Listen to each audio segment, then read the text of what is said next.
PG custody മർദ്ദനം നടത്തിയ police ഉദ്യോഗസ്ഥൻ പി.എം. രതീഷിനെതിരെ വീണ്ടും ഗുരുതര ആരോപണം.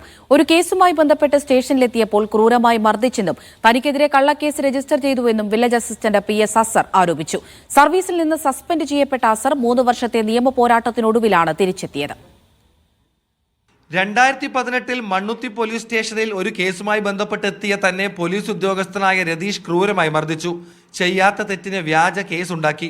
ഹൈക്കോടതി കേസ് റദ്ദാക്കിയതോടെയാണ് സസ്പെൻഷന് ശേഷം ജോലിയിൽ തിരിച്ചു കയറിയതെന്ന് മുണ്ടത്തിക്കോട് വില്ലേജ് ഓഫീസിലെ വില്ലേജ് അസിസ്റ്റന്റായ പി.എസ്. അസർ പറഞ്ഞു. ആദ്യം ക്രൂരമായിട്ട് തന്നെ ചെയ്തിരിക്കണം. സ്റ്റേഷനിലിട്ട് തല്ലിയിട്ടുണ്ട്. ജില്ലാ കോടതി വെറുതെ വിട്ടെങ്കിലും ഹൈക്കോടതിയിൽ പോയിട്ട് ഞാൻ അത് സ്ക്വാഷ് ചെയ്തു. സാമ്പത്തികമായിട്ട് ഭയങ്കര ബുദ്ധിമുട്ടായിരുന്നു. അത് കേസ് കുറ്റവിമുക്തനായിട്ട് ലെറ്റർ കിട്ടി. തിരികെ ബഹുമാനപ്പെട്ട ജില്ലാ കളക്ടർ തന്നെ സർവീസിലേക്ക് എത്തി. വീട്ടിലെത്തി ഭീഷണിപ്പെടുത്തിയ രതീഷ് കേസ് സെറ്റിൽ ചെയ്യാൻ 2 ലക്ഷം രൂപ ആവശ്യപ്പെട്ടതായും അസർ ആരോപിക്കുന്നു.